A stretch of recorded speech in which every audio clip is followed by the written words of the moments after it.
Sometimes the real poison doesn't come through your mouth, not through the food you eat or the air you breathe. It walks through your front door.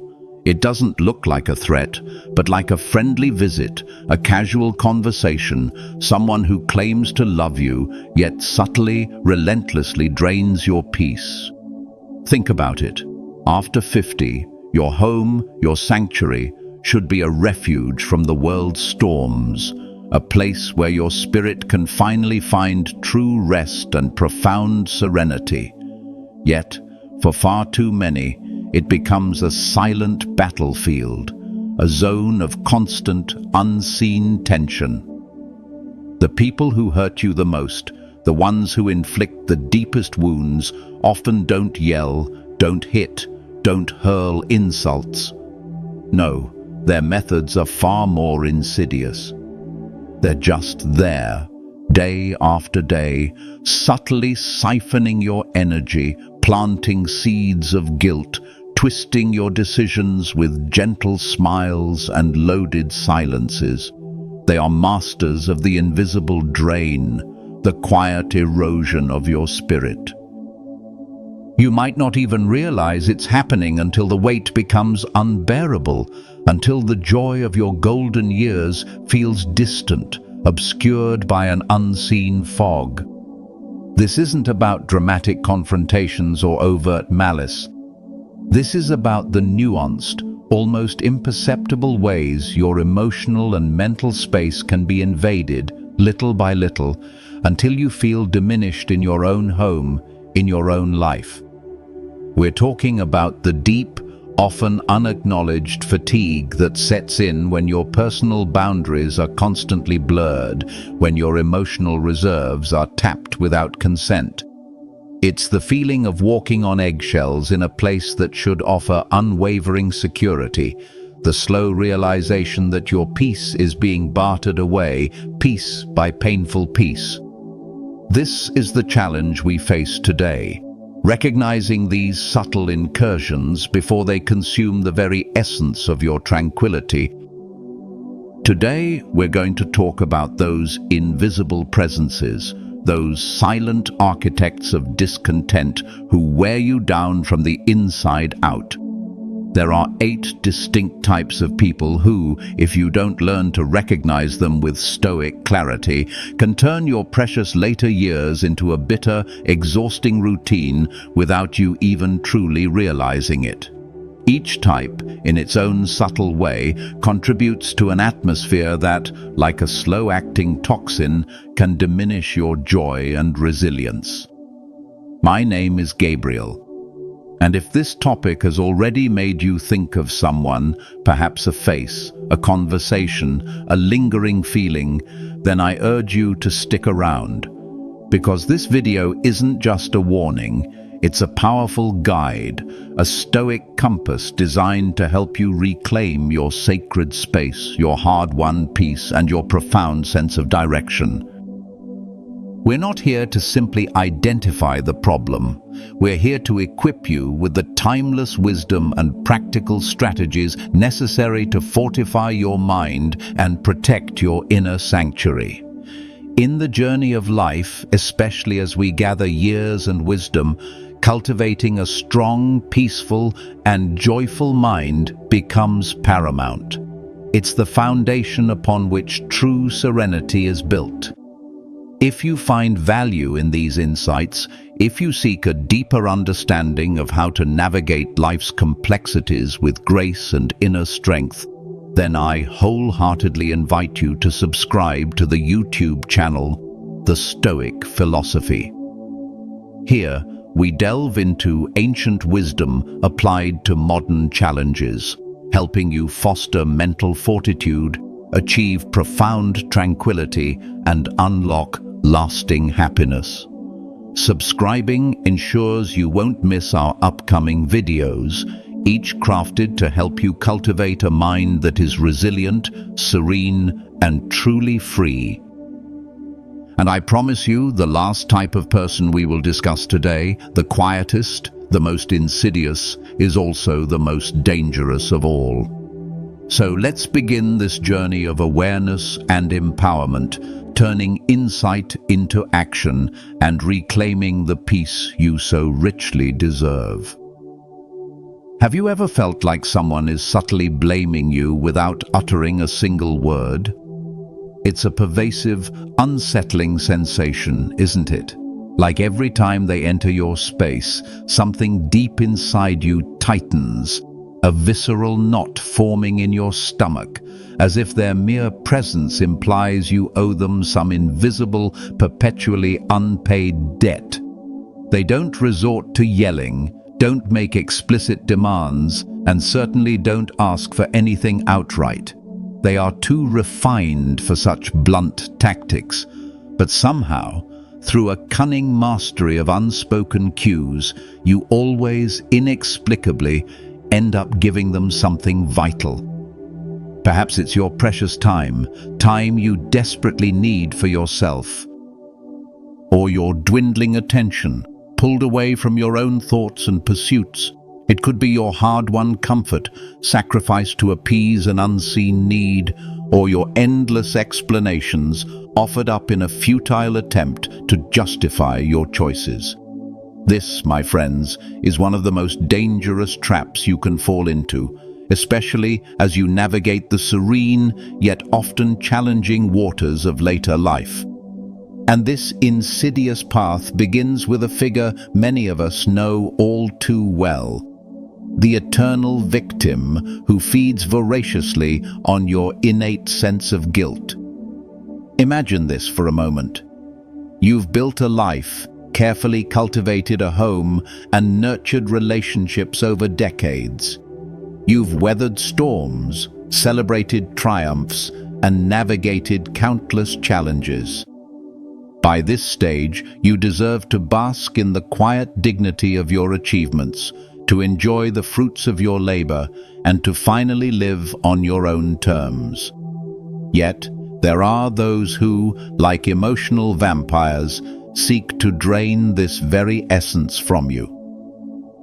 They are not strangers in the night. They are often the most familiar faces, weaving themselves into the fabric of your daily existence. The problem isn't always overt conflict. It's often a quiet erosion, a slow leak in the vessel of your peace. You find yourself constantly adjusting, always accommodating, perpetually walking on eggshells in your own sacred space. Why?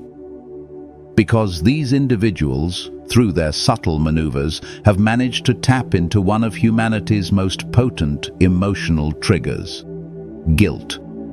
They don't need to brandish a weapon. Guilt is their chosen instrument, wielded with a surgeon's precision. Consider the dynamic. You, with a lifetime of empathy and care, are primed to respond to distress. You've been the pillar, the caregiver, the fixer for so long, it's almost second nature. The eternal victim understands this. They present a constant narrative of woe, a litany of misfortunes that leaves you feeling perpetually responsible for their happiness, or rather, their enduring unhappiness. It's a subtle form of emotional blackmail, where your inherent goodness is twisted into a leash, pulling you back into their drama. This isn't about being unfeeling or uncaring. On the contrary, it's about recognizing when your compassion is being exploited, when your generosity is being weaponized against your own well-being. It's about discerning the difference between genuine need and calculated manipulation. The challenge lies in the fact that these dynamics are deeply ingrained, often dating back decades, woven into the very fabric of family history or long-standing friendships. The lines have blurred, and what once might have been a genuine request for support has morphed into a default expectation, an unspoken demand for your emotional labor.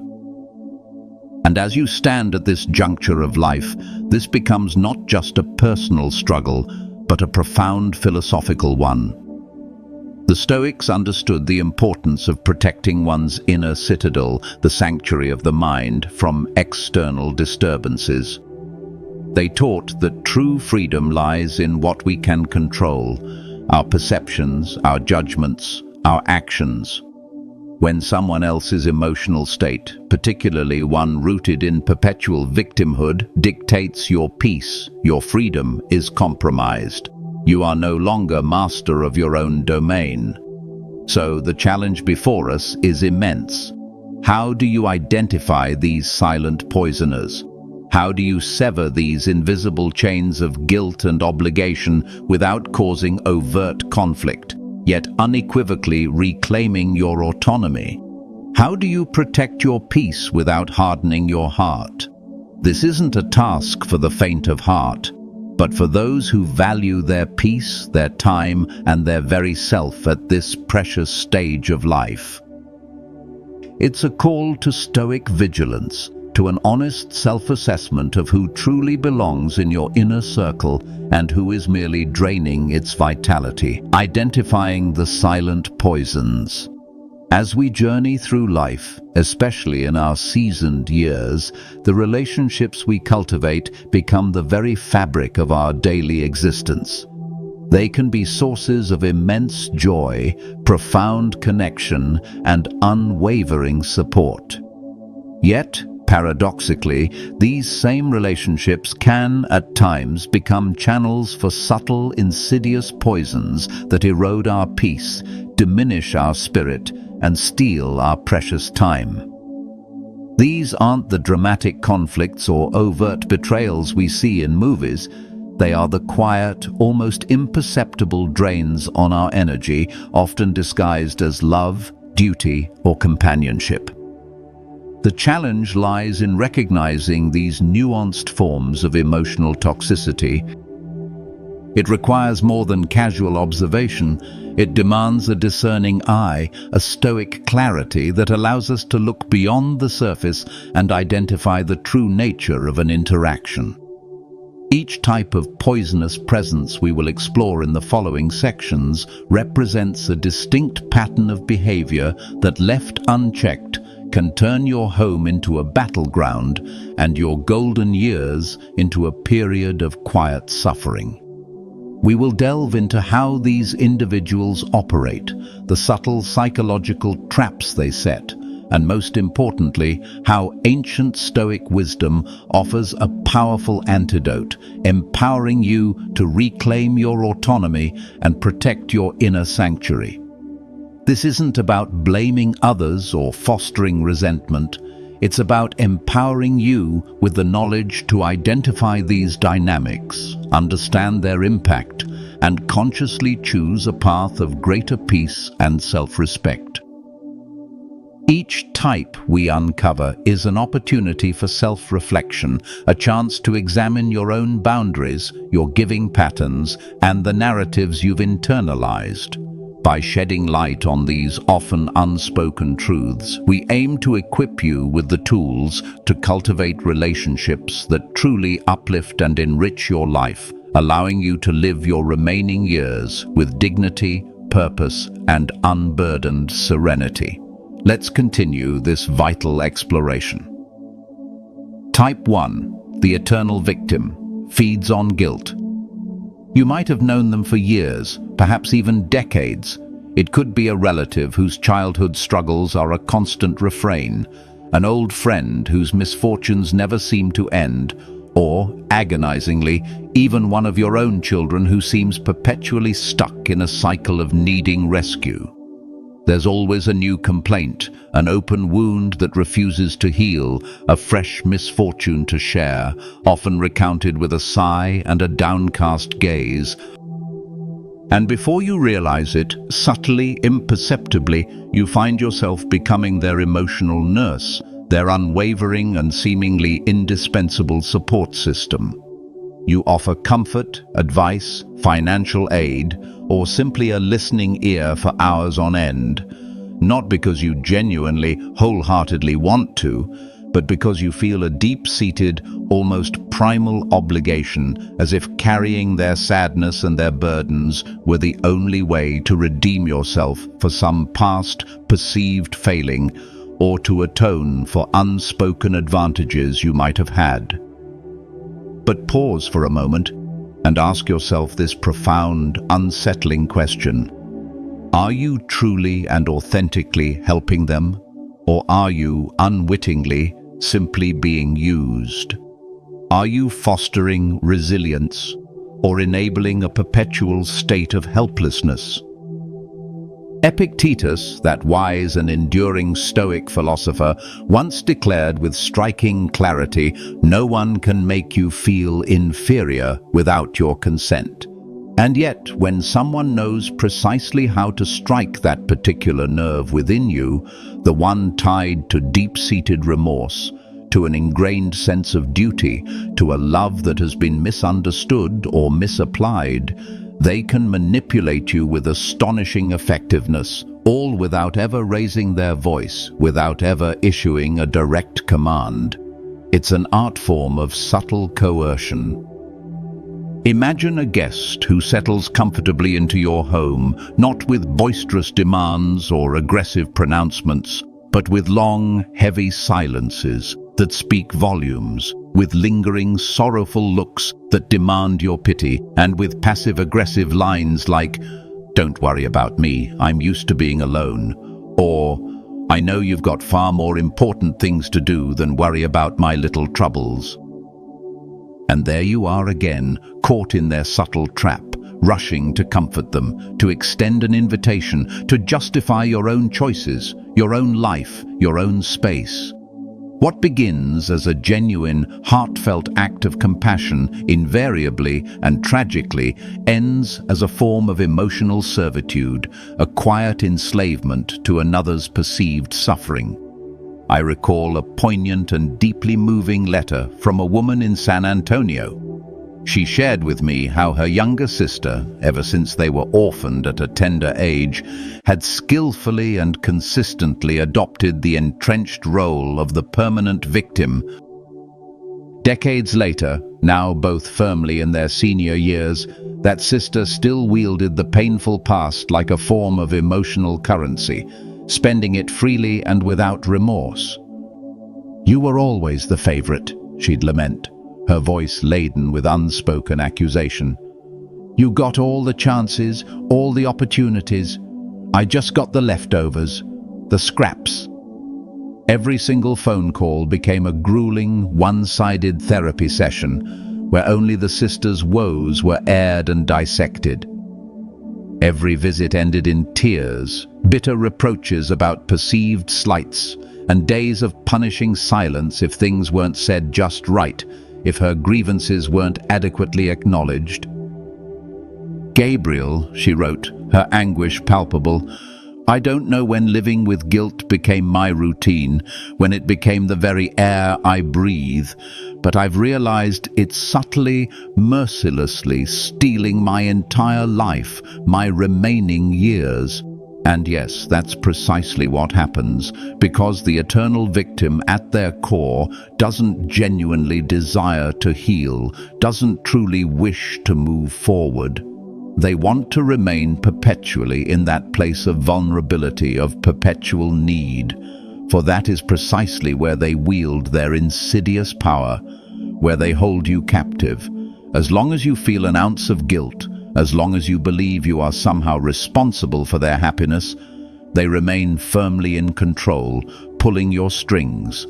And you, who may have already given everything you possibly could, who has sacrificed so much, still foolishly, tragically believe it wasn't enough, that you still owe them more. But here is a profound truth, a challenging reality few dare to speak aloud. Helping someone, truly helping them, should never, ever mean destroying yourself in the process. Genuine, authentic love does not demand permanent, self-sacrificing martyrdom, and it most certainly does not require you to remain trapped, a willing prisoner in someone else's past, in their unresolved grievances. Seneca, with his timeless wisdom, observed, "Life is like a story. What matters is not how long it is, but how well it is told." And you, my friend, are unequivocally here to tell your own magnificent, evolving story, to author your own narrative of resilience and purpose. You are not here to play a starring, self-sacrificing role in someone else's emotional ruins to continuously clean up the debris of their past. This isn't about becoming indifferent, about hardening your heart, or about cutting all ties indiscriminately. No. It's about cultivating profound Stoic discernment, learning to see with crystal clarity when a connection, a relationship, is built on the shifting, unstable quicksand of guilt and obligation, rather than the solid, unwavering ground of mutual respect, reciprocal love, and genuine support. Because when a relationship survives purely out of a paralyzing fear of disappointing someone, out of a perpetual sense of indebtedness, it is no longer a healthy, functioning relationship. It is undeniably a prison. I want you to contemplate this deeply, with unflinching honesty. If you could somehow observe your life from the outside, like an impartial observer peering into a beautifully lit house, your life, which spaces are currently occupied by people who are only truly there to collect emotional debts, to demand payment for ancient unspoken agreements? How many of your daily decisions, large and small, are truly your own, made from a place of genuine desire and self-alignment? And how many are subtly dictated, implicitly influenced by that incessant, echoing voice whispering that you owe them something, that you are perpetually in their debt? Because as long as you keep feeding that eternal victim, as long as you continue to fuel their narrative of suffering, you will relentlessly keep postponing your own profound freedom, your own liberation. And believe me, freedom at this magnificent, precious stage of life is not a mere luxury. It is an absolute, undeniable necessity. Because the precious, finite time you have left, the years that remain, deserve to be filled exclusively with people who genuinely uplift your spirit, who inspire you, who add light and joy to your days, not those who constantly wear you down, diminish your energy, and leave you feeling depleted. True respect, genuine self-respect, begins when you finally, courageously stop feeling guilty for protecting your own sacred peace, for prioritizing your own well-being. And that act, that brave, defiant act, more than any apology for the past, more than any continued sacrifice, is the most profound and courageous act of love you can ever bestow upon yourself. It is the beginning of your true liberation. Type 2. The charming manipulator, disguised as kindness. If guilt, like an unseen tether, binds us to the past and tragically transforms us into servants of other people's unhealed wounds, then manipulation, cunningly disguised as profound kindness and selfless generosity, subtly yet powerfully chains us to the present moment without us even vaguely noticing the shackles. And that, dear friends, is the second major, insidious issue, quietly, relentlessly eroding the lives of countless individuals who possess generous hearts. This is the realm of the charming manipulator, a master of camouflage, a figure who rarely, if ever, truly reveals their authentic, controlling face until it's far too late. This kind of person is arguably one of the most insidious and pervasive presences you can have around you, precisely because their methods are so disarmingly benign, so outwardly appealing. They don't resort to raising their voice in anger, they don't engage in overt arguments, and they certainly don't act aggressively or confrontationally. On the contrary, they present themselves as pure, unadulterated help, as delightful, indispensable company, as someone who wants nothing, absolutely nothing, but the very best for you, your happiness, and your well-being. but peel back the layers of their carefully constructed facade, and you will find a different truth. Behind every seemingly generous gesture, every thoughtful favor, every seemingly kind and reassuring word, there lies a hidden agenda, a silent yet weighty expectation of something profound in return. It's a transaction, not a gift. The profound problem lies in this.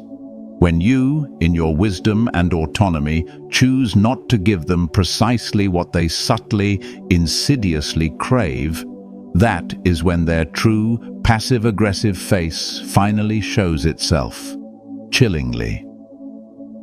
Then comes the feigned disappointment, the subtle yet cutting passive-aggressive remarks, and the most punishing and isolating tactic of all, the chilling, extended silence that screams louder than any shout. The charming manipulator doesn't need to yell or make direct threats to make you feel like you've profoundly let them down, like you've failed a crucial test. All they need to do is meticulously, patiently create an emotional debt, an unspoken ledger of favors that you are implicitly, perpetually expected to repay. And at this magnificent stage of life, when you are striving to regroup your energies, seeking profound peace, newfound clarity, and a revitalized sense of purpose, that unseen debt can feel like an invisible, suffocating chain, binding you to their will. Because you, who have so generously given so much of yourself to your children, your partners, your friends, your community, are deeply accustomed to giving, to nurturing, to supporting. And when someone arrives with dazzling smiles and an abundance of feigned care, but is truly at their core seeking absolute control over your decisions, your time, and your emotional landscape, your inherent generosity, your noble spirit, becomes their fertile ground for relentless exploitation. Marcus Aurelius, that emperor and profound Stoic philosopher, expressed it with brutal, unvarnished clarity: choose not to be harmed, and you won't be harmed.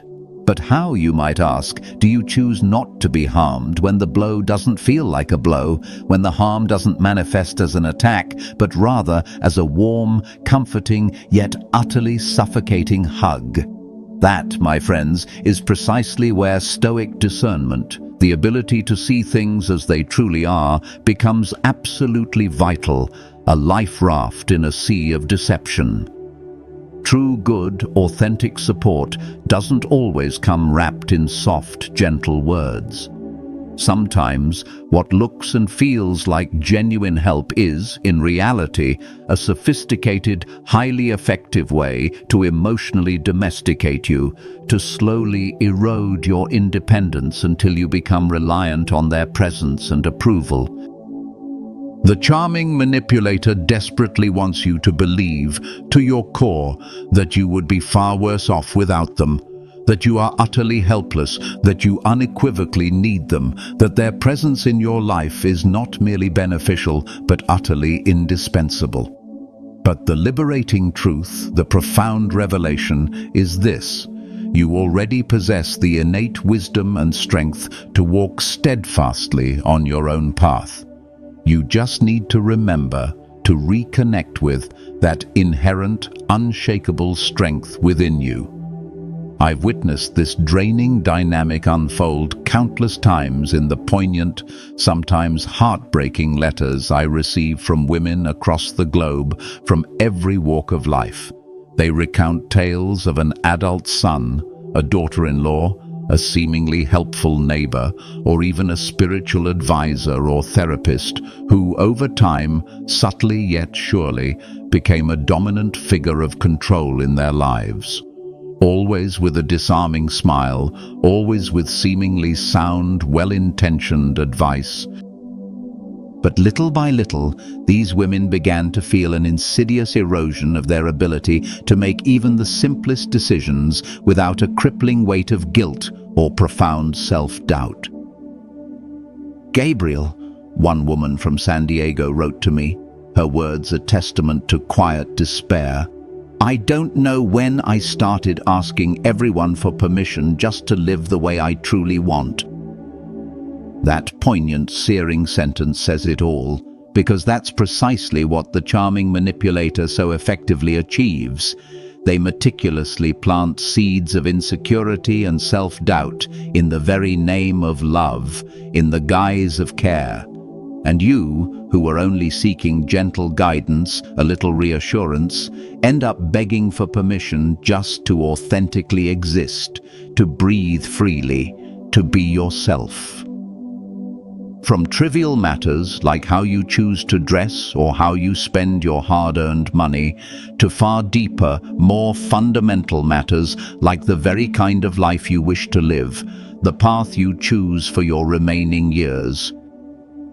Your home, which should be your sacred, inviolable space of freedom, a sanctuary for your spirit, subtly becomes a monitored territory, a place where you are constantly under scrutiny.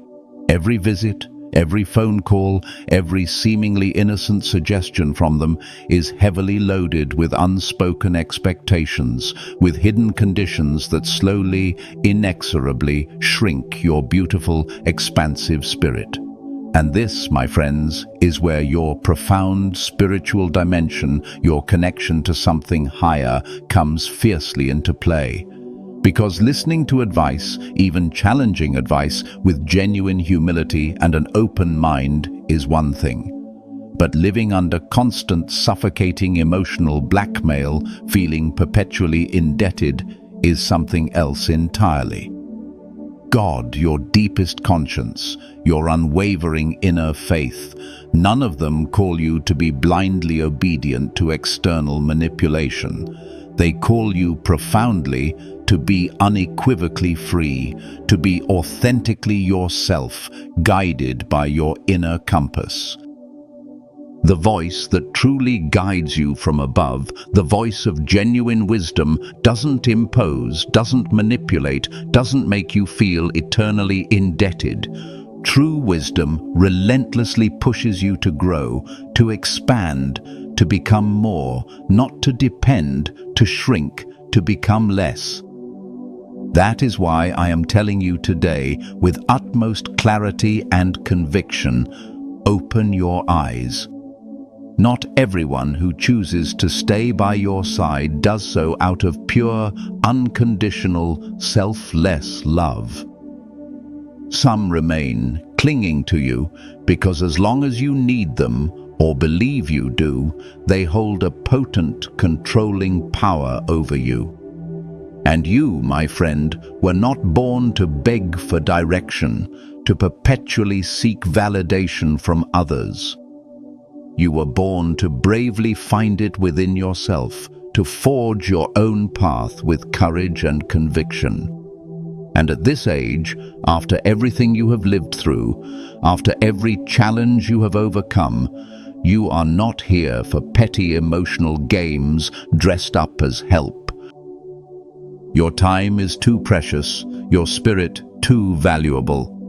Next time someone offers you something with a radiant, disarming smile, pause, take a breath, and ask yourself these vital questions. Does this offering, this gesture, come with authentic freedom or with subtle, insidious conditions attached? Do I feel genuinely stronger, more uplifted, more at peace after speaking with this person? Or do I feel more confused, more diminished, more burdened? Because if every encounter, every conversation, every interaction leaves you feeling smaller, more afraid, more dependent, then you are not facing a true friend, a genuine ally. You are facing a carefully laid trap, an emotional snare disguised as kindness. The serenity you are so desperately seeking, the peace you yearn for, isn't built on poisoned favors, on grudging reciprocation. It is built solidly and beautifully on unyielding clarity, on unwavering self-respect. And that profound clarity, that unwavering peace, begins when you finally stop being grateful for what subtly holds you back, for what diminishes you, and bravely, unequivocally start valuing, cherishing, and protecting what truly, profoundly sets you free. Type 3. The professional pessimist pollutes the air. So far, we've seen how emotional poison can enter our lives, cunningly disguised as desperate need or deceptively cloaked in kindness. But there's another insidious kind of presence that poisons quietly, without noise, without arguments, without any obvious malicious intent. It's like smoke slipping silently in under the door, an invisible miasma that permeates your space.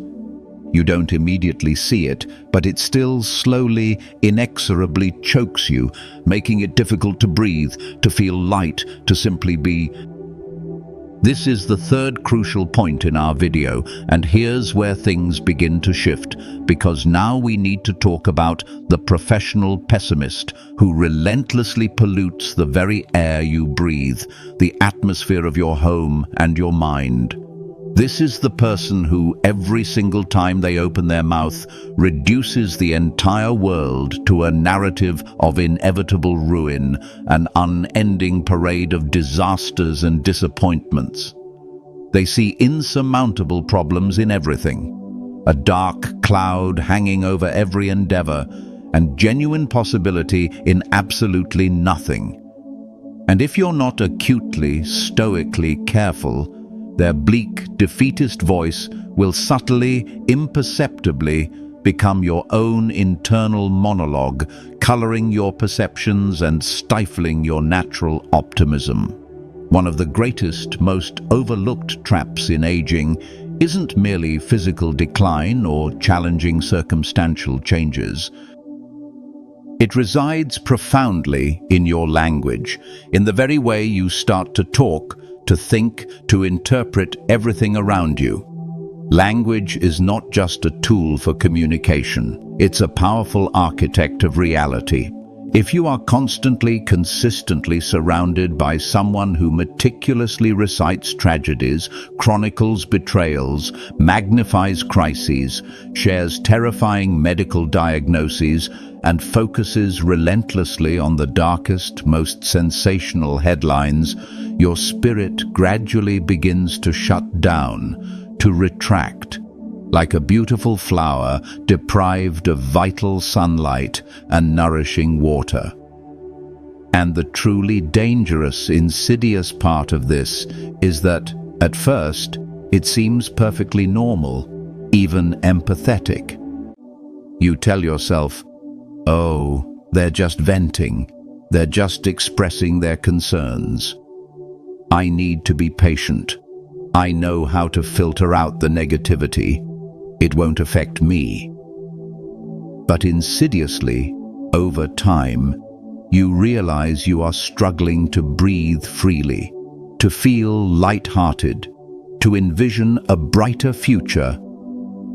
And it isn't the physical air that's the problem, it's the toxic, suffocating emotional atmosphere they've meticulously built around you, a relentless shroud of negativity. Seneca once remarked with profound foresight, "Misfortune that's foreseen is easier to bear than disaster that catches you by surprise."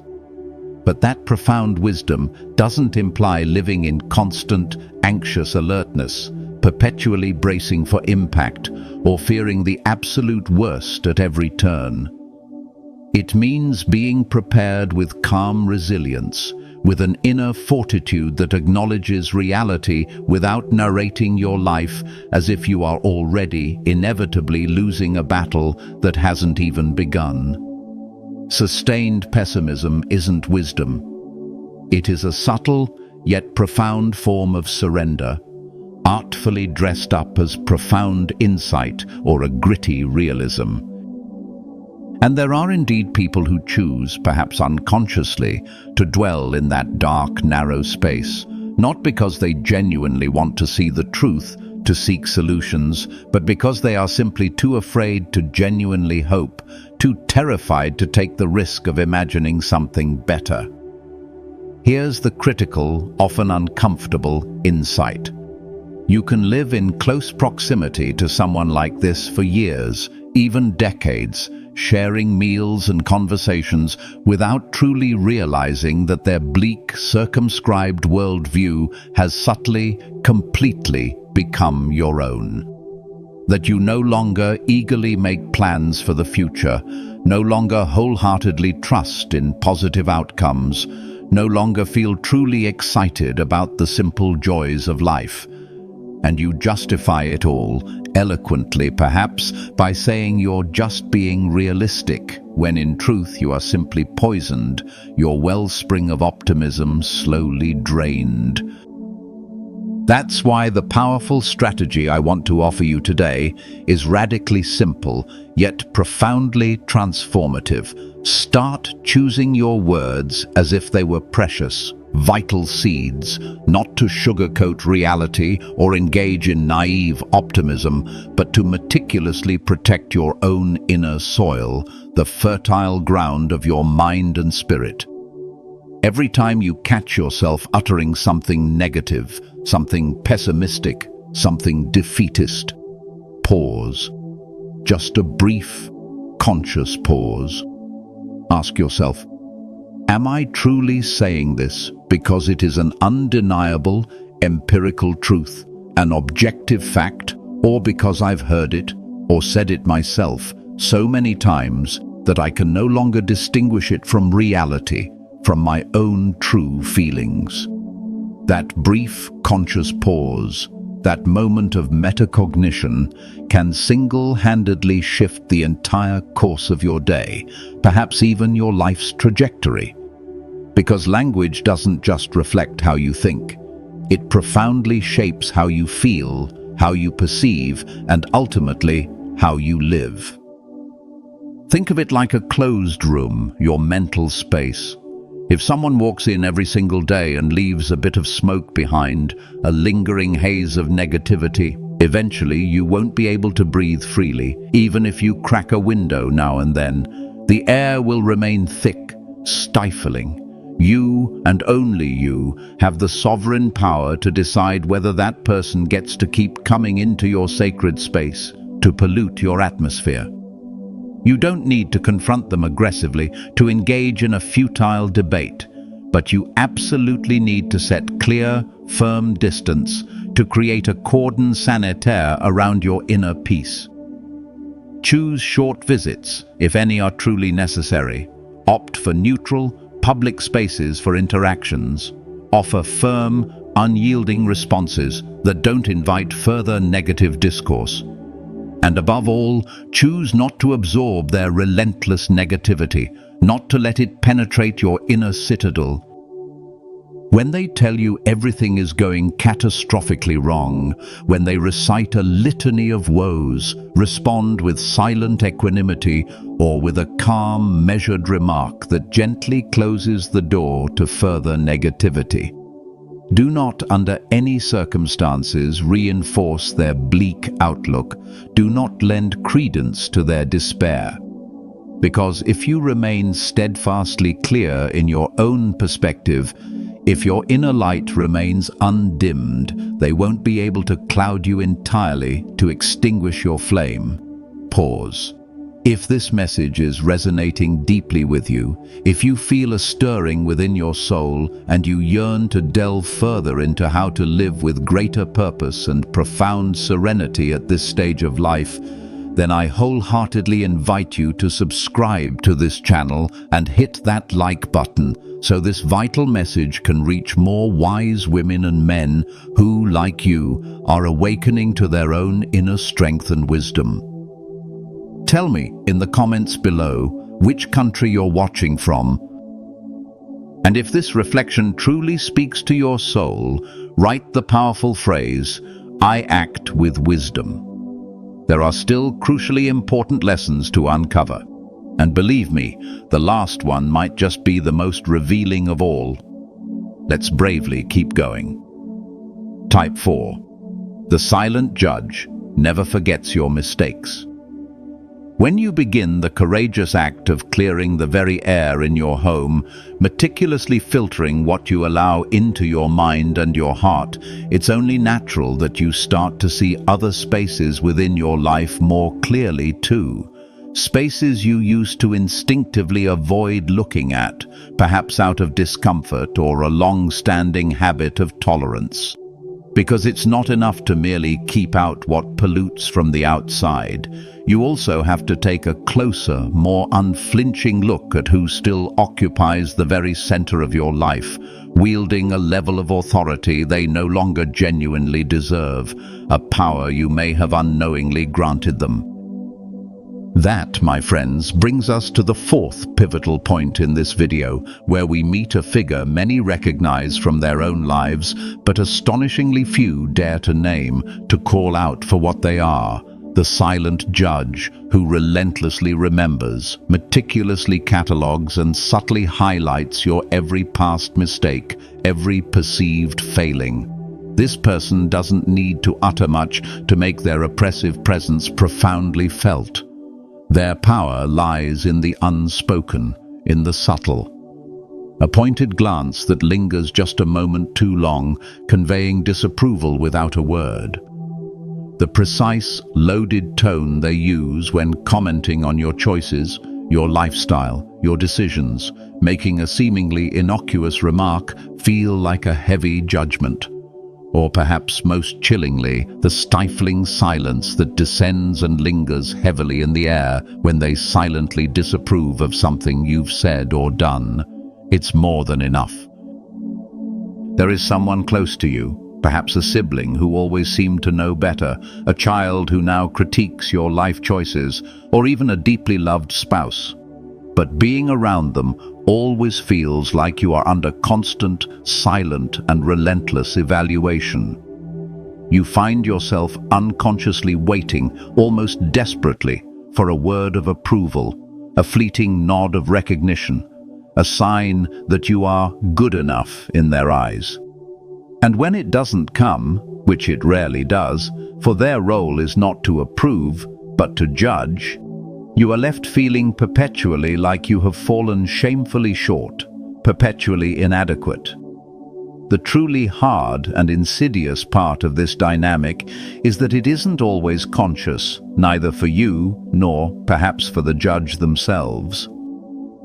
You may have learned to tolerate it, to internalize it from such a young age, from such formative experiences, that you can no longer truly tell whether the profound discomfort, the nagging sense of inadequacy you feel in their presence is a legitimate warning sign from your intuition, or simply how it's always been, a normal part of that particular relationship. This trap is subtle, insidious, and utterly devastating to your sense of self-worth. When you allow someone, anyone, to constantly judge you, even silently, even implicitly, you are effectively handing over the steering wheel of your own precious, unique life. You adjust your behaviors, you meticulously explain your motivations, you hold back your true thoughts and feelings, all just to avoid their chilling disapproval, their silent condemnation. And you find yourself doing it even when, deep down, you know their judgment isn't fair, that they don't genuinely understand the intricate tapestry of your life, that they weren't truly there in your most private, agonizing struggles, your moments of doubt and decision. But the immense, burdensome power of the silent judge doesn't lie in their inherent truth, in their objective assessment. It lies, tragically, in your own internal story, in what you've unconsciously believed about yourself for years. That you have something to prove, something to fix, something to desperately make up for, some inherent flaw that only their approval can rectify. Stoic philosophy teaches us a profoundly liberating truth that cuts through this dynamic. Other people's opinions are none of your business. And yet, how many significant decisions have you delayed? How many dreams have you deferred? How many paths have you left untaken out of the paralyzing fear of, what will my sister say? What will my daughter think? What might my neighbor comment or whisper? It's not just bruised pride at play here. It's the persistent, echoing consequence of a life lived chasing external approval, of constantly seeking validation from sources outside yourself. And the older your soul gracefully gets, the more acutely you realize how utterly absurd, how futile it is to keep waiting for a pardon that is never, ever coming, for an absolution that only you can grant yourself. Because the silent judge doesn't truly want to forgive you. Their role isn't absolution. They want to remain perpetually above you, in a position of perceived moral or experiential superiority. They need you to keep doubting yourself, to keep anxiously asking for permission, to keep meticulously measuring every single word you utter, every move you make, for fear of their invisible gavel. And what precisely happens when you live this way, under this constant silent scrutiny? Everything you do, even the good things, even the things you accomplish with effort and care, loses its intrinsic flavor, its authentic joy. Because the motivation doesn't truly spring from you, from your desires, your values. It comes instead from their perpetually scrutinizing gaze, from the anticipated judgment. Your precious autonomy, your ability to make your own choices, becomes merely decorative, a facade. You make choices, yes, but always with one anxious eye on how they'll be interpreted, how they'll be received, how they will measure up to their invisible standards. And little by little, your life transforms into a tiresome series of defensive moves, a constant warding off of unspoken criticism. You don't truly live. You endlessly defend your existence. You don't bravely move forward. You meticulously negotiate every single step, every decision. You don't authentically express yourself. You laboriously edit every gesture, every word, every silence, to avoid another silent, damning verdict. But here is the most liberating truth you can courageously embrace right now, a truth that can shatter these chains. No one, absolutely no one, has the right to judge your unique, complex path if they haven't walked beside you through your deepest, most agonizing pain, through your private struggles and your quiet triumphs. And no one, no matter how intimately close, possesses true power over your magnificent soul unless you willingly, consciously give it to them. Living at this stage of life also means boldly declaring your emotional sovereignty, your intrinsic right to self-governance. It means choosing consciously, with clear intention, who truly gets to stay in your life, who truly deserves your emotional energy. Not merely because of blood ties or shared history, but because of how they genuinely, authentically make you feel today. Uplifted, respected, cherished. Peace doesn't magically arrive when everyone finally understands you, when every critic is silenced. It arrives profoundly when you courageously stop begging to be understood, when you release the need for external validation. If you recognize that silent judge in your life today, you don't need to confront them with harsh words or angry accusations. You just need to quietly, firmly take back the authority they never, ever should have had. When you truly realize with the depth of your being that your inherent worth doesn't hinge on their fleeting approval, you will see that imposing figure shrink, not because they've changed, but because you no longer desperately need them to validate your magnificent existence. And that, my friend, is where your true, boundless freedom profoundly begins. Type 5. The emotional intruder. settles in without asking. We've reached the fifth crucial point in this transformative journey of self-awareness and emotional sovereignty. If up to now we've discussed individuals who subtly make you doubt your own capabilities, who burden you with suffocating guilt, or who meticulously poison your perception of the world, now it's time to direct our gaze towards something more physical, more everyday, yet just as profoundly invasive. Because sometimes the issue isn't about what someone says or what they imply, it's about what someone consistently does with your sacred space, your irreplaceable time, and your precious daily energy. Today, we need to talk about the emotional intruder who settles comfortably into your home, your routine, your very life, without ever truly asking for explicit permission, assuming access as a birthright. This kind of person doesn't enter your life with overt aggression or obvious cunning manipulation. Their approach is far more subtle, more insidious. They come in with a veneer of closeness, with the comfort of routine, with the unspoken, deeply ingrained phrase, "I'm already part of this house, part of your life, part of your very existence."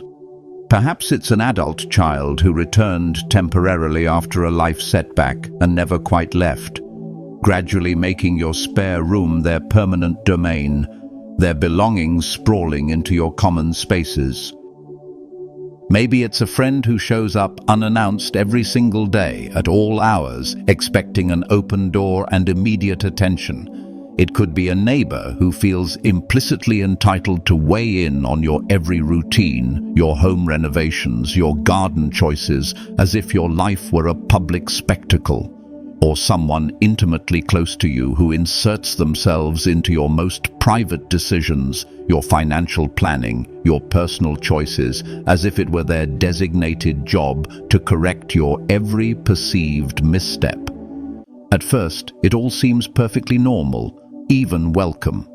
You tell yourself, they're part of my people, they're family.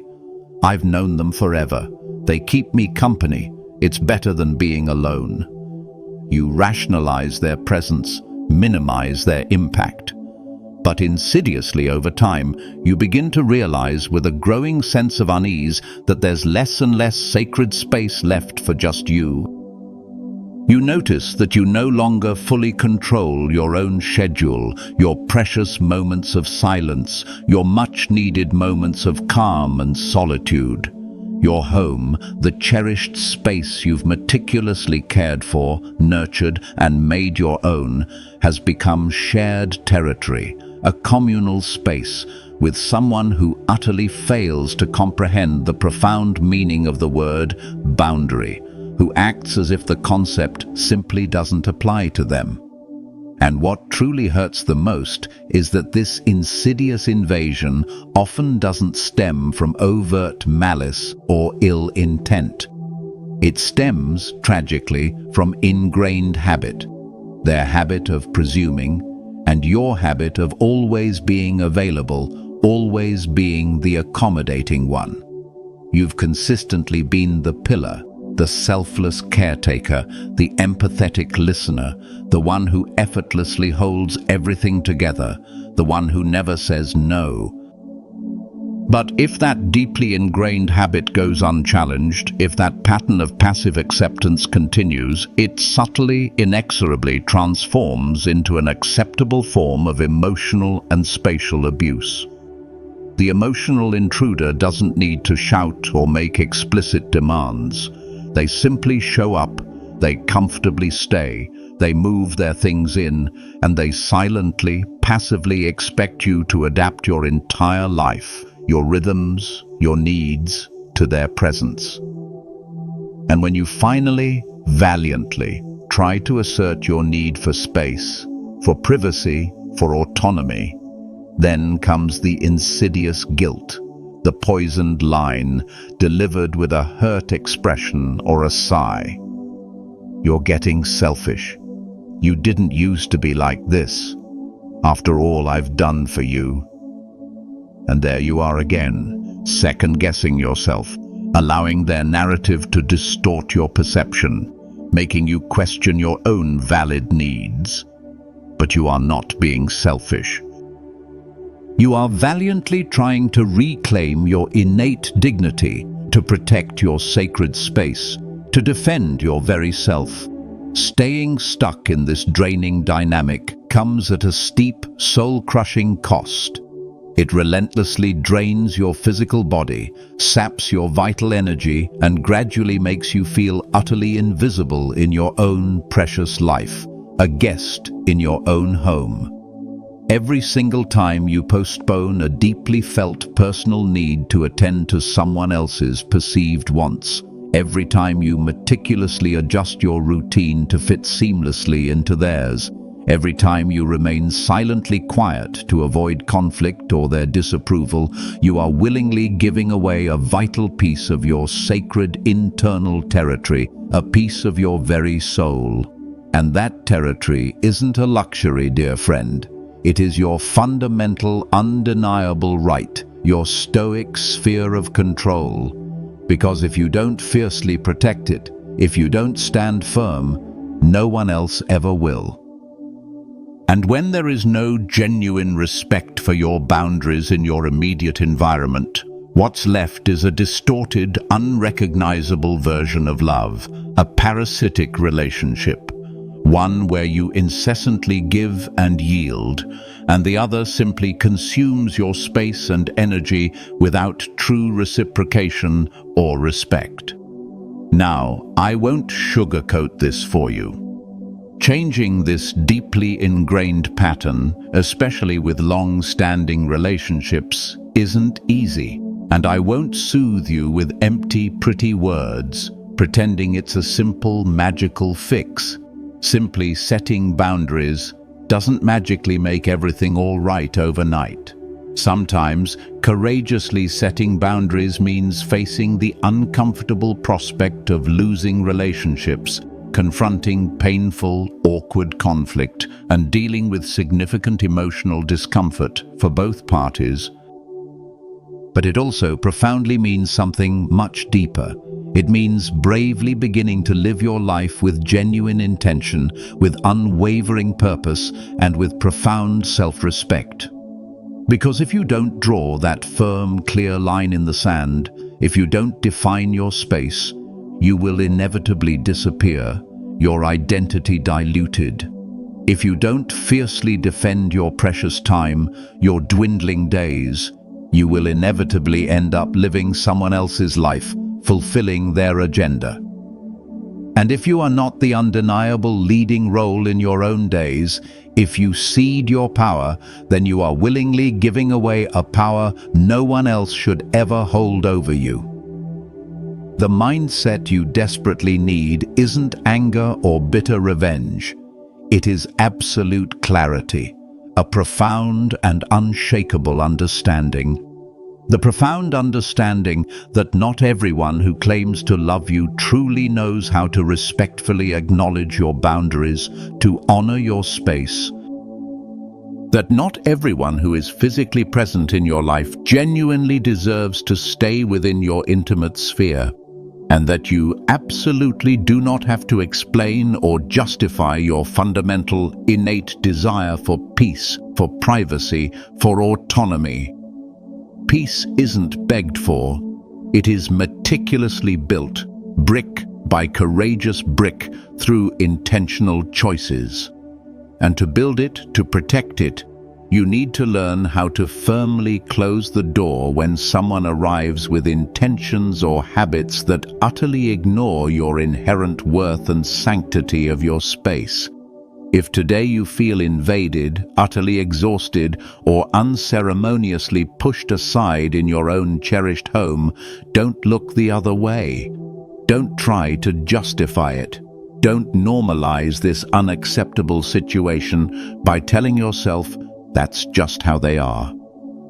The precious, finite life you have left is not meant to be shared with or consumed by those who consistently fail to value your unique presence, your boundaries, your peace.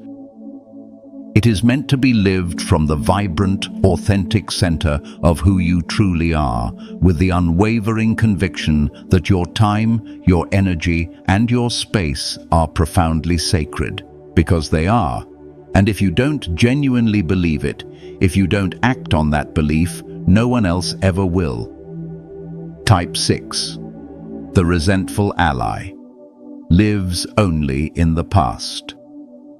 When you've spent too long tied to the past, trapped in old stories that no longer genuinely reflect who you are, surrounded by voices that keep you stubbornly stuck in a bygone era, your soul begins to wither quietly.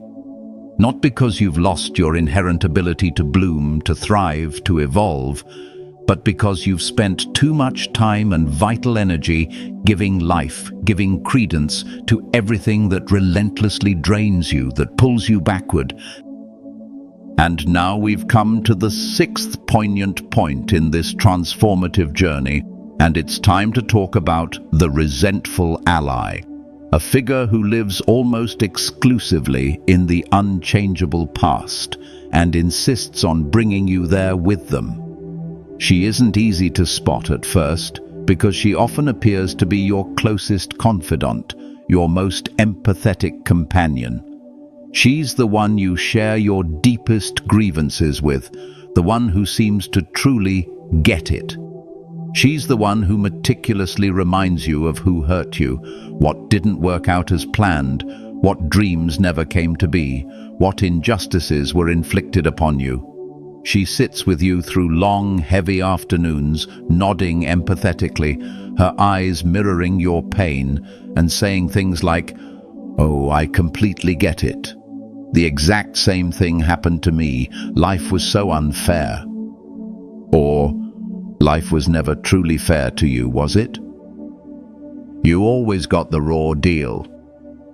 And without truly realizing it, every single conversation slowly, insidiously transforms into another painful dig into old wounds that should, by all rights, be healing, scar tissue forming, fading into the background.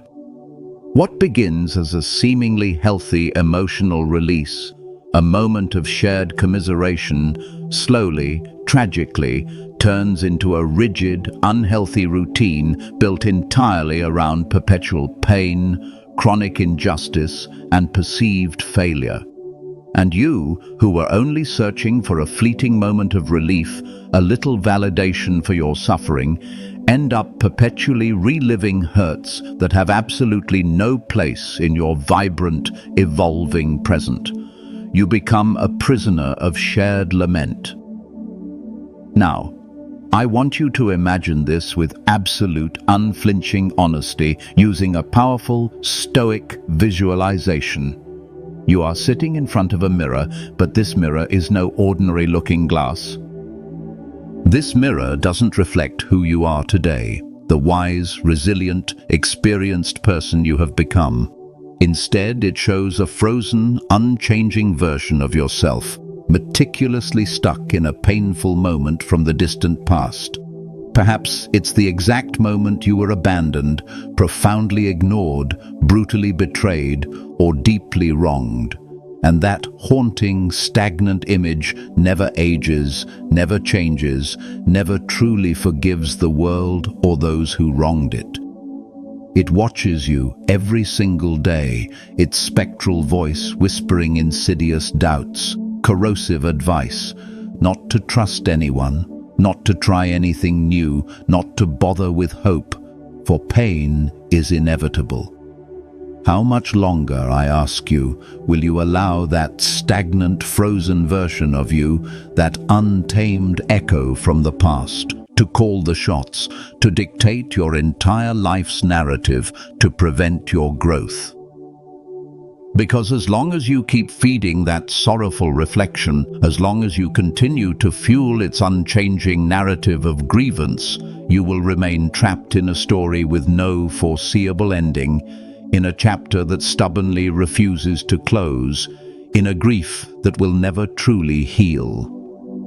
The resentful ally, despite their apparent solidarity, doesn't genuinely want you to heal, to move on.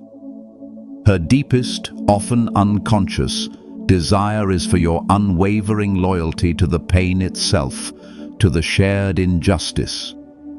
It provides a twisted form of connection, a common ground rooted in bitterness. And the hardest truth of all is that sometimes, without even realizing it, through continuous immersion in this negativity, you become that very person. You become the one relentlessly repeating the same old stories, seeking fleeting comfort in shared resentment, clinging desperately to what was, to what went wrong, as if it's the only thing that ever truly mattered, the only defining characteristic of your life. But resentment, when it becomes your daily, inescapable scenery, when it's the lens through which you view every new day, stops being a protective shield, a justified grievance. It tragically becomes a suffocating prison. It doesn't protect you. It utterly paralyzes you, keeping you from growth, from joy, from new experiences. Staying stuck in this debilitating dynamic has profound consequences that don't manifest immediately, but they creep insidiously into your physical body and your very soul. You slowly start losing your inner spark, that vibrant zest for life, that curiosity for the new. It gets harder to imagine anything new, anything positive, anything different for your future. The present moment becomes dull, muted, drained of color, and the future feels like an ominous threat rather than a canvas of possibility. No one can genuinely hold joy in your presence for long, because every brave attempt at lightness, every glimmer of optimism is swiftly met with another sad, rehashed story, another reminder of past woes. People gently pull away, not because they don't love you or care about you, but because they feel utterly powerless against your fixed, unyielding narrative of victimhood and grievance. And you, without meaning to, perpetuate and feed a profound loneliness, a self-imposed isolation, which you then later use as proof that life has somehow failed you, that you are destined for solitude. But it's not life that has failed. It's the distorted mirror of resentment, the grip of the past that you stubbornly refuse to let go of. Seneca once eloquently stated, "The memory of pain should not steal the joy of what we still have." But to truly make space for that profound joy, that genuine present moment, you need to bravely, deliberately let go of the past as you would let go of something burning fiercely and painfully in your hands. Not with hate or anger towards the past, but with unwavering resolve, with stoic detachment from what cannot be changed. Because your soul desperately needs room to regenerate, to flourish anew, to breathe fresh air. And if every single day you invite the same painful memory, the same condemning judgment, the same weary complaint to sit at your table, no soul, no matter how strong, how resilient, can withstand that relentless onslaught. I know it's not easy to courageously close chapters that hurt so deeply, to turn the page on profound suffering. It's not simple to forgive when the wounds went that profoundly far, when the betrayal was so deep. But there is a crucial, life-altering difference between simply remembering what happened and tragically living from the wound itself, allowing it to define your present and your future. You have the inherent right, the divine right, to declare with conviction, "This is where it ends. This story no longer defines me. This pain no longer represents me." Because as long as the past relentlessly controls your emotions, as long as ancient grievances dictate your mood, your present will be nothing more than a hollow, painful repetition, a reenactment of what has already passed. And you, my dear friend, were not born to merely repeat history. You were born to awaken, to blossom, to evolve. Even if it hurts, even if it's incredibly hard, even if you have to start this new chapter alone, because what bravely begins with you holds more potent power, more transformative potential than any story, any betrayal, any loss that once broke you. Your journey forward begins now. Type 7. The weary redeemer believes it's your job to save them. When you've spent too long tied to the past, trapped in old stories that no longer genuinely reflect who you are, surrounded by voices that keep you stubbornly stuck in a bygone era, your soul begins to wither quietly. Not because you've lost your inherent ability to bloom, to thrive, to evolve, but because you've spent too much time and vital energy giving life, giving credence to everything that relentlessly drains you, that pulls you backward. And now we've come to the 7th crucial point in this transformative journey, arguably the hardest one to face. Because it doesn't manifest as an enemy, a critic, or a burden in the traditional sense. It shows up disarmingly as someone who desperately needs you, who sees you as their ultimate hope for salvation.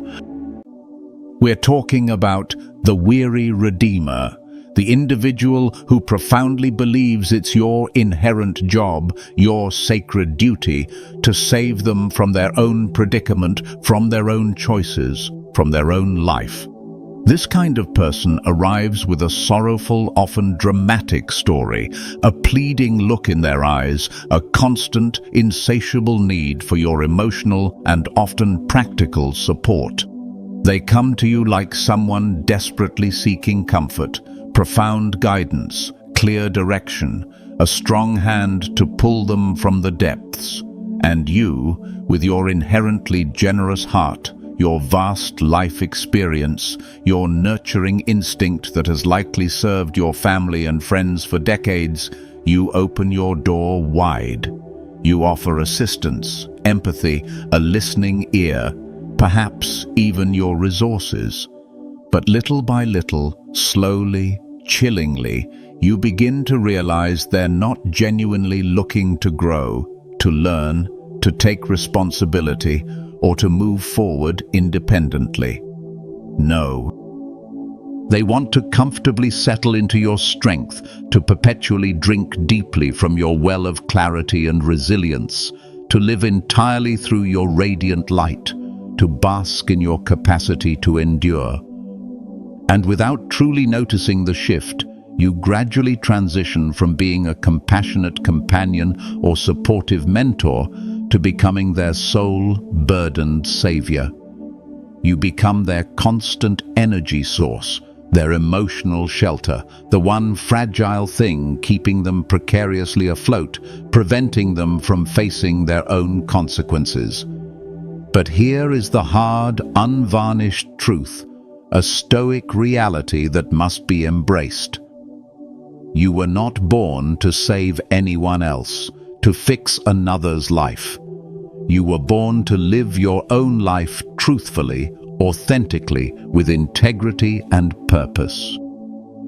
And if someone chooses to join you on that magnificent path, let it be by walking steadfastly beside you as an equal, a fellow traveler, not clinging desperately to your back, weighing you down, expecting you to carry them. This draining pattern, this redeemer complex, is fueled by a profoundly dangerous illusion, the belief that selflessly helping others, even to your own detriment, justifies utterly neglecting yourself. That being a good person means carrying someone else's pain like it's your own heavy cross to bear. That because you possess the ability to help, because you have wisdom or resources, you therefore must expend every last ounce of your energy to do so, regardless of the cost to you. But who, I ask you, is genuinely taking care of you while you are relentlessly saving everyone else? Who is tending to your needs, nurturing your spirit, replenishing your reserves? How much of your precious energy, your much-needed rest, your hard-won clarity, your very essence, Have you already selflessly given to someone who doesn't genuinely want to change, who only wants to be perpetually carried, indefinitely rescued? What begins as heartfelt compassion ultimately ends in debilitating exhaustion, in profound resentment. And a tired, depleted soul doesn't bloom, it merely survives. It drags itself along. It endlessly repeats the same draining patterns of self-sacrifice. There is absolutely no room here for sweet excuses or gentle justifications. If you persist in holding up someone who stubbornly refuses to grow, who actively resists self-improvement, it is not out of genuine love, not out of true compassion. It is often out of a deeper fear, fear of being truly alone, fear of abandoning someone, fear of confronting conflict, or attachment to an old identity that no longer serves you, the identity of the perpetual rescuer. It is guilt from old stories you haven't yet released, old vows you've misinterpreted. And if you don't bravely face this truth now, you will continue to lose precious, irreplaceable years, the most valuable currency you have left, trying to fill a bottomless well, trying to save someone who simply doesn't want to be saved. No one, absolutely no one, has the right to make you their emotional crutch, their sole foundation. And you are under no obligation whatsoever to be anyone's perpetual wellspring, their personal savior. Now is the time to look at your life with complete, unwavering honesty, not as a helpless victim of circumstance, but as the empowered, sovereign author of your own destiny. Because every person who drains you today, who treats you as their redeemer, is there with your implicit or sometimes explicit permission. Every story that keeps painfully repeating itself, every cycle of dependence, has your signature on it. Not to blame you, but to give you back your inherent power, your agency. Nothing will truly change in these dynamics until you courageously decide to change your role, your response, your boundaries. Until you dare to firmly close the door to endless rescue, to emphatically say enough, to unequivocally choose yourself, your peace, your well-being. And yes, that will be incredibly hard. There will be resistance, perhaps anger, perhaps attempts at further guilt-tripping.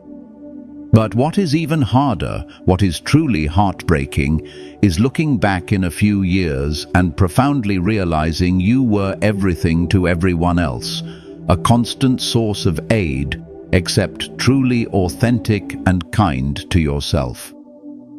What comes next after this recognition won't be instant, serene peace. It'll be confrontation, difficult decisions, significant discomfort, both for you and for those accustomed to your sacrifice. But it will also be the resolute, liberating start of a life where every connection you have is consciously chosen, rooted in mutual respect, not passively imposed by habit or obligation, where every space you inhabit is truly yours, a sanctuary of peace, not shared out of a false sense of duty, and where every day you live is deeply rooted in one clear, undeniable truth, the profound dignity, the unshakable self-respect of having said no when your soul simply couldn't take it anymore, when your well was dry, because in the end, there's no greater redemption than stopping the debilitating habit of constantly saving others so you can finally, truly begin to rescue yourself, to reclaim your own life. Type 8. The untamed echo, your own inner voice. If you've made it this far, listening intently, deeply to these hard truths, allowing them to penetrate beyond the surface, it is no mere coincidence. Not everyone possesses the fortitude, the inner courage to stay until the very end of a message like this, especially when it asks them to look inward so unflinchingly. Because what you've heard today isn't comfort in the traditional sense. It's not a gentle pat on the back, offering easy platitudes. It's certainly not a simplistic self-help formula that promises instant fixes. It is, profoundly, a mirror, a stoic-looking glass held up to your own perceptions, your own choices, your own patterns. And facing what truly hurts, what relentlessly drains you, what you've passively allowed into your life, into your home, for years on end, is no easy task. It demands courage, vulnerability, and a fierce commitment to self-truth. But if you've done it, if you've stayed with me through these powerful reflections, it means you've arrived at a pivotal, defining point in your life. A point where you no longer wish to justify what's stealing your vital energy or to sugarcoat what's subtly, insidiously weakening your magnificent spirit. You are ready for something more, something real. This video, in its essence, wasn't merely a warning about external forces, about the toxic people out there. It was, at its very core, a resonant call to your own profound awareness, an urgent invitation to make a decision that can no longer wait, can no longer be deferred. The choice is stark, yet undeniably clear. Live with unwavering clarity, with conscious intention, with robust boundaries, or continue merely surviving, constantly depleted, constantly diminished, amidst people who consistently fail to respect your sacred space, your hard-won peace, or your unique evolving process of growth and transformation.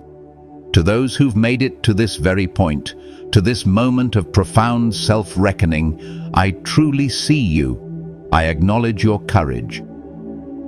Because sitting through uncomfortable truths, allowing them to challenge your established norms, without tuning out, without running, without seeking distraction, without rationalizing them away, that, my friends, takes immense, profound courage, a deep inner strength. And you, undoubtedly, possess it. This entire journey has been about recognizing the hidden architects of your discontent, the external individuals who, through their patterns, create a toxic environment. We've spoken of those who feed on your guilt, the eternal victim, those who manipulate with disarming kindness, the charming manipulator, those who darken your days with their relentless pessimism, the professional pessimist, those who judge you silently and perpetually, the silent judge, those who invade your home and your privacy, the emotional intruder, and those who chain you to a painful, unyielding past, the resentful ally. We even touched on the profound burden of the weary redeemer, someone who unknowingly yet relentlessly drains you by expecting you to be their constant savior, their sole source of support. But now, as we close this exploration, let's confront the eighth and perhaps most insidious type of person that silently poisons your home, your peace, and your very soul. It's not a visitor, not a family member, not a friend you can simply distance yourself from. It's an internal presence, a voice within. It is the untamed echo, your own inner voice. Slight pause, deeper, more reflective, almost solemn tone. All the external poisons we've discussed, all these damaging influences, gain their ultimate power not from themselves, not from their inherent toxicity, but from how we allow them to resonate within us, how we internalize their narratives, how we permit their actions to define our inner landscape. The pervasive, suffocating guilt you feel from the eternal victim, it exists because a part of you believes, often unconsciously, that you owe something, that you are somehow responsible. The paralyzing fear of disappointing the charming manipulator. It thrives because your own inner critic questions your inherent worth without their external validation, their fleeting approval, the relentless pessimism that drains your vitality. It takes root when your own thoughts begin to echo their despair, when you allow their bleak outlook to color your own perceptions. The silent judge's insidious power. It resides profoundly in your own self-doubt, in the long-held, often unquestioned belief that you need external approval to be whole, to be worthy. The emotional intruder thrives because you have, perhaps out of habit or a desire for harmony, trained yourself to constantly give, to perpetually accommodate, to implicitly allow their incursions. And the resentful ally only succeeds in keeping you stuck because your own inner narrative persistently clings to past wounds, refuses to move forward, and finds a perverse comfort in shared grievance. The ultimate poison, the most potent toxin, isn't what walks through your front door, isn't what is spoken or done by others. It's the silent, often unconscious agreement you make with it. It's the insidious way your own internal monologue takes those external cues, the sighs, the loaded silences, the subtle criticisms, the endless complaints, and amplifies them, twisting them into self-limiting beliefs, into crushing guilt, into paralyzing fear, into a sense of perpetual obligation. You, and only you, are the final gatekeeper, the ultimate filter, the sovereign ruler of your inner world. Marcus Aurelius, in his timeless wisdom, reminds us, you have power over your mind, not outside events. Realize this, and you will find strength. The most dangerous person who can truly poison your home and your peace is the one who allows these external toxins to settle deep within their own mind, to take root in their own spirit.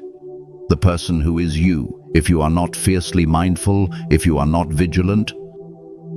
The courage to say no to others, to set firm, unyielding boundaries with the external poisoners, begins with the profound courage to say no to the internal echoes of their negativity, to the self-defeating narratives, to the ingrained habits of self-sacrifice that you have allowed to reside within your own sacred space, within your own consciousness. This, my friends, is the ultimate reclamation of power, the ultimate act of Stoic self-mastery. It is the path to true, unshakable peace. The reckoning, reclaiming your sacred space. We've journeyed through the subtle landscapes of manipulation, the quiet erosion of boundaries, and the insidious whispers of negativity. We've laid bare the archetypes that, unknowingly or not, can steal your peace, diminish your spirit, and drain your precious, irreplaceable time. You've heard about the eternal victim, the charming manipulator, the professional pessimist, the silent judge, the emotional intruder, the resentful ally, and the weary redeemer. You've seen how they operate, how their presence subtly shifts the very atmosphere of your home, turning your sanctuary into a source of constant underlying tension. But here, at this critical juncture, we arrive at the profound crux of our discussion. This isn't just about identifying these individuals. This is about you. It's about the pivotal moment when you decide, with unwavering clarity and conviction, that enough is enough. This is the reckoning. It's the moment you stop being a passive recipient of these energies and bravely choose to become the sovereign architect of your own inner peace. It's the point where you realize that tolerating discomfort, living in constant accommodation, and perpetually self-sacrificing doesn't make you noble. It merely makes you exhausted, resentful, and ultimately invisible in your own life. The Stoics knew this truth intimately. They understood that external circumstances, including the people around us, are largely outside our control. We cannot force others to change their nature, to abandon their deeply ingrained patterns. We cannot command them to suddenly respect our boundaries, to cease their manipulations, or to shed their lifelong victimhood. To attempt such a feat is a fool's errand, an exercise in futility that only leads to deeper frustration and despair. What is within your control, however, is your response, your perception, your internal agreement, your actions. This is where your true power lies. The key moment, the profound climax, isn't a dramatic confrontation where you lash out or issue ultimatums. That often only serves to escalate conflict and reinforce old patterns. No, the real power, the revolutionary shift, happens quietly within your own mind, your own heart. It's an internal declaration of independence. Imagine for a moment, you've been sailing on a vast ocean, and for years you've allowed various currents and external winds to dictate your course. You've been buffeted by storms of guilt, dragged by the undertow of manipulation, and choked by the fog of pessimism. Your ship, your very self, has been drifting, its sails torn, its direction unclear.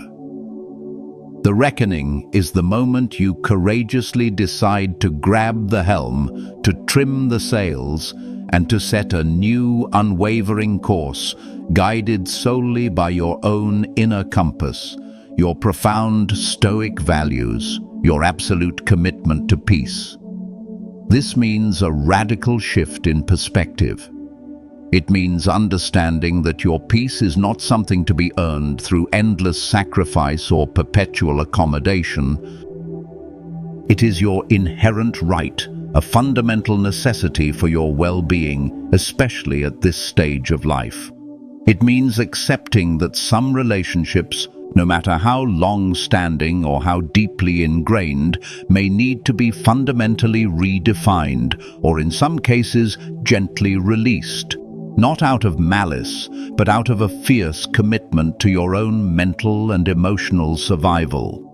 This pivotal moment is about discerning between genuine love and parasitic dependence, between authentic support and subtle control, between healthy empathy and destructive enabling. It's about recognizing that the cost of maintaining certain relationships as they currently exist is simply too high, higher than your peace, higher than your joy, higher than your very self. And here's the crucial, often overlooked insight. When you truly begin to prioritize your peace, when you bravely draw those non-negotiable lines, some people will inevitably react with confusion, with anger, or with profound disappointment. They might call you selfish, cold, or different. Let them.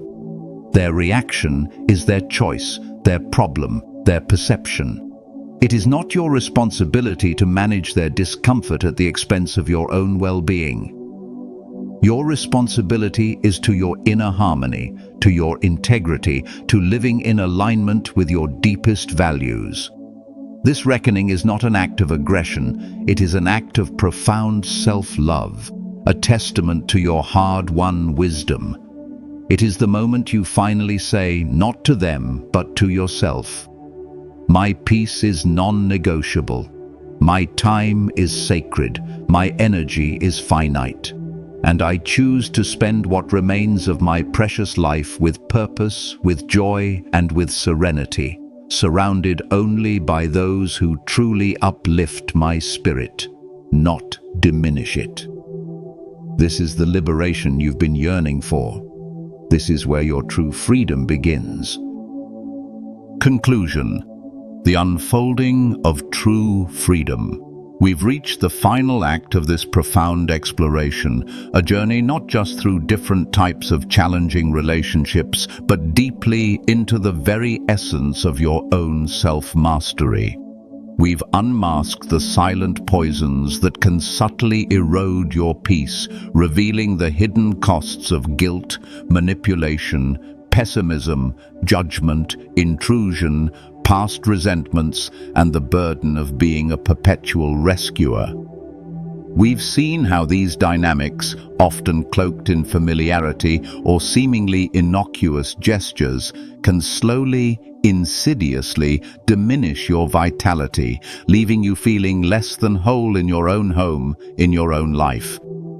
But understanding, as the Stoics taught, is only the first step. The true power lies in application.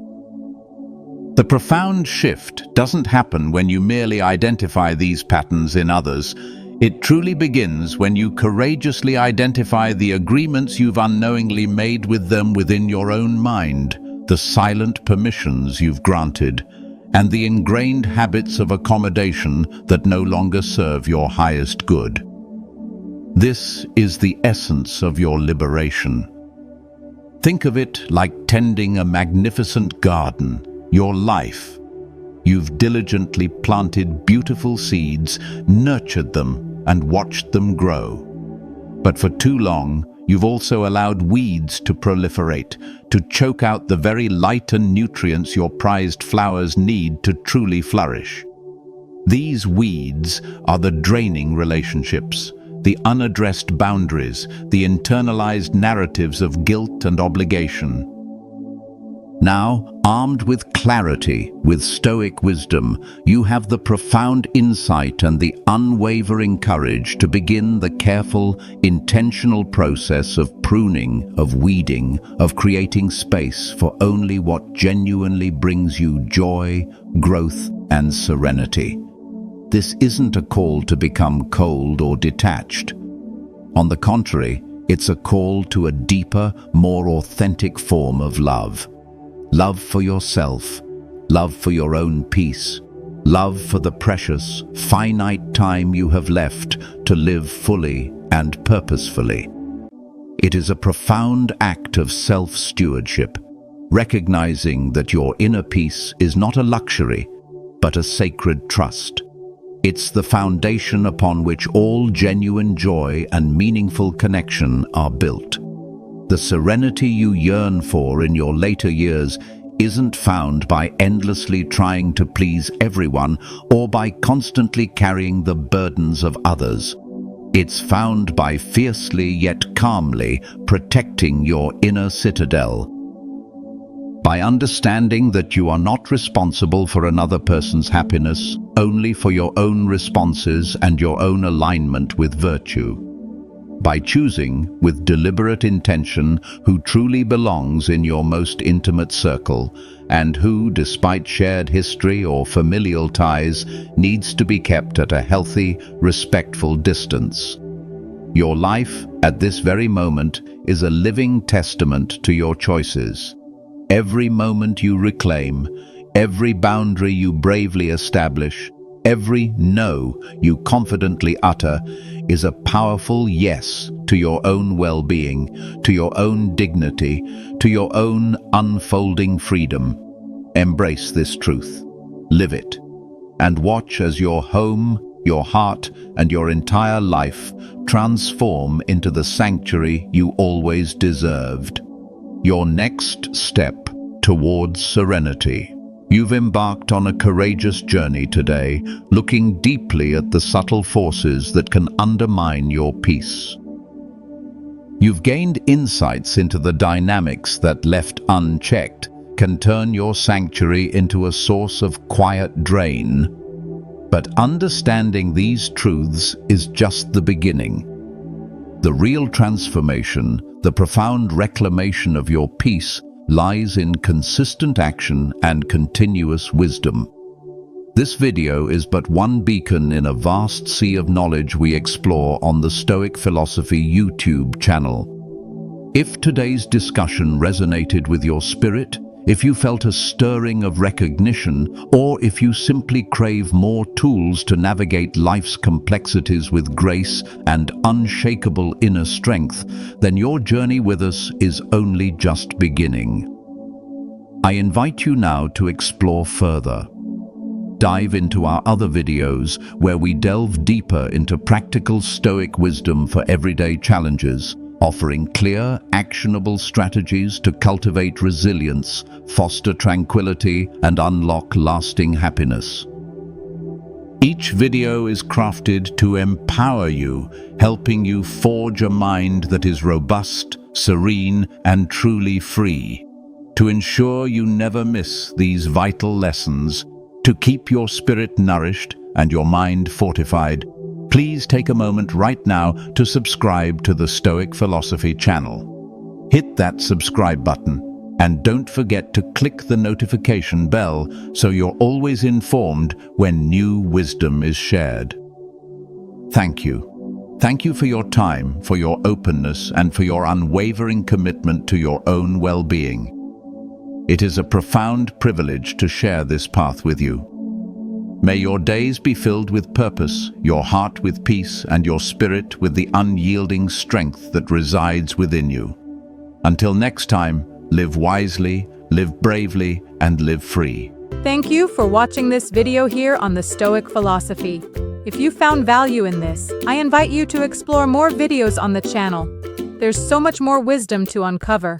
And don't forget to subscribe so you won't miss the next one. Thanks again for being here, and I'll see you in the next video.